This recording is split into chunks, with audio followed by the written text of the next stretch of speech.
Buenos días, aquí estamos con Alfredo Ferrero, exministro de Comercio Exterior, y le haremos unas preguntas. Para comenzar, ¿qué significa la corrupción para ti? Aló, Aló, Gabriel. ¿Cómo estás, Gabriel? ¿Qué tal? sí, ¿qué tal? Bueno, la corrupción son actos ilícitos en los cuales los funcionarios públicos cometen acciones en perjuicio del Estado, en perjuicio del país, ya sea por negligencia, ya sea por coimas, ya sea por acuerdos con privados, sin considerar los intereses del Estado, de todos los peruanos. Son actos ilegales que merecen una sanción. Claro. ¿Cuál es su opinión acerca de este problema en el Perú? O sea, ¿qué tanto nos puede estar retrasando el hecho de que haya lamentablemente tanta corrupción en el país? Bueno, la corrupción creo que no es un problema del Perú, es un problema mundial, ¿no?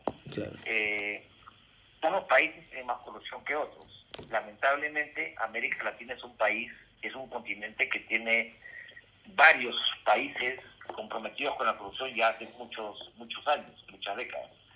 El fenómeno de la corrupción, por supuesto, está en Venezuela, donde hay una dictadura, donde aprovechan los dólares del petróleo para corromper y llenarse los bolsillos los dictadores y los militares, y también en países como Panamá, como República Dominicana, como Brasil y otros. Por lo tanto, no es un problema exclusivo en Perú, yo creo que es un problema mundial con algunos países que tienen mayor incidencia, ¿no?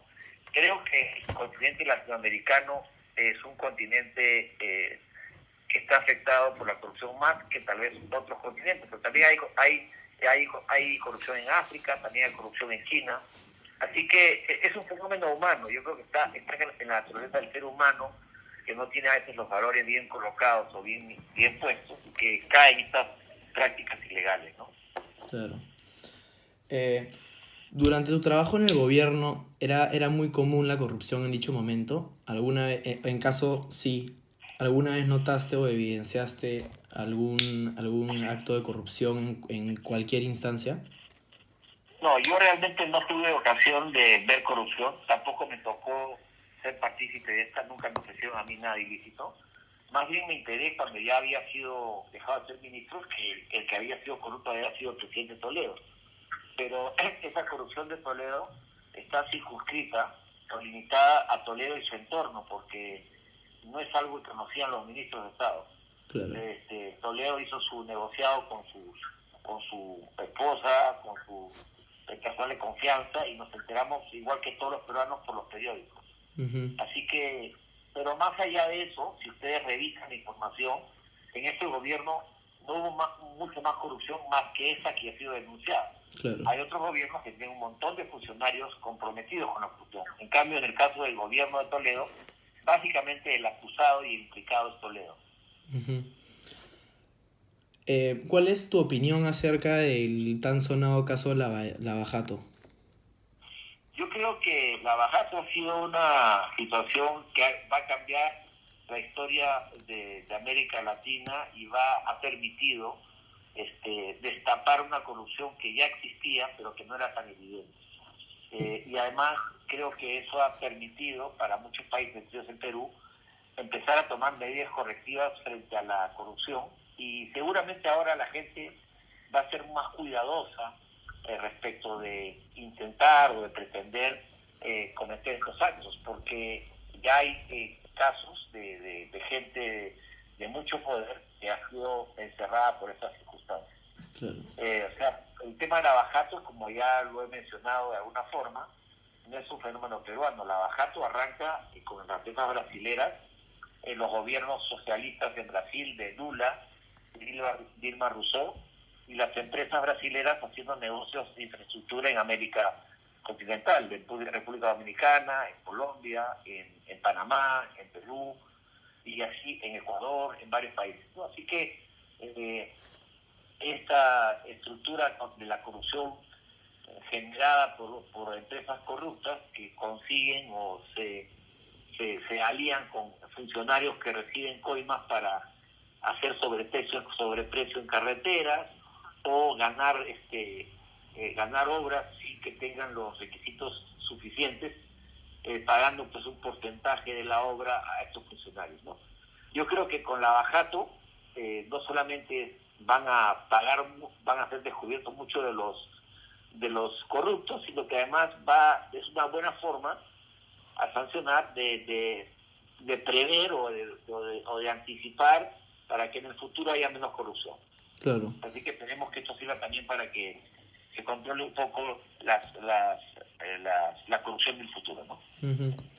¿Y cuál crees que sería, de cierta forma, un método para tratar de erradicar este problema desde el origen, si es que se puede, si es que se podría? A ver, yo creo que la erradicación de la corrupción es muy difícil de lograr. Lo que sí se puede lograr es la disminución de la corrupción. Yo creo que necesitamos, primero, un sistema de justicia eficiente que sancione, y eso puede estar ocurriendo ya. Necesitamos normas claras y transparentes para que la opinión pública esté informada de este tipo de cosas. Y también necesitamos funcionarios bien pagados y preparados para que no sean fácilmente convencidos de hacer actos de corrupción, ¿no? Si bien es cierto, no necesariamente todos los bien pagados no son corruptos, pero digamos, creo que ayuda a que haya gente mejor preparada en educación y mejor pagada para que tal vez esto disminuya en alguna proporción. Aunque muchos de los corruptos son ejecutivos, por lo tanto no es una garantía, pero creo que ayudaría un poco, ¿no? Claro. No es lo único, como digo, creo que la justicia tiene que funcionar, creo que los mecanismos de transparencia y control tienen que funcionar, y que tal vez cuando se dé un conjunto de medidas podríamos tener un país menos corrupto y un mundo menos corrupto. Esperemos. En tu opinión, ¿son solo los funcionarios de alto rango los que realizan cargos, o sea, para beneficiarse propiamente o como corrupción? ¿O crees que se da en todas las instancias y en todos los rangos, obviamente que a menor? No, yo creo que la corrupción se da a todo nivel con diferentes volúmenes y diferentes montos, ¿no? Creo que la corrupción de arriba es una corrupción mejor pagada, pero también hay corrupción a niveles más bajos, ¿no? Es más, puede haber corrupción a nivel de abajo que la gente de arriba no se entera y nunca se entera. Y puede también haber corrupción abajo que utilizan el nombre de los de arriba para decir que están recibiendo a nombre de otros. Por eso es que hay que tener cuidado con esos mecanismos, porque podría ser que utilizan el nombre de terceros para corrupción, ¿no? Esa es una de las cosas que puede ocurrir, ¿no? Te dicen, yo estoy, por si acaso usted es para el viceministro, para el ministro, y al final de repente el ministro no está ni enterado. Claro. No siempre es así, a veces sí está enterado o sí está metido, pero muchas veces puede no estarlo, ¿no? Uh-huh. Bueno, muchas gracias. Esto sería todo. Aquí finalizamos nuestra entrevista con Alfredo Ferrero, el ex ministro de Comercio Exterior. Muchísimas gracias por tu aporte.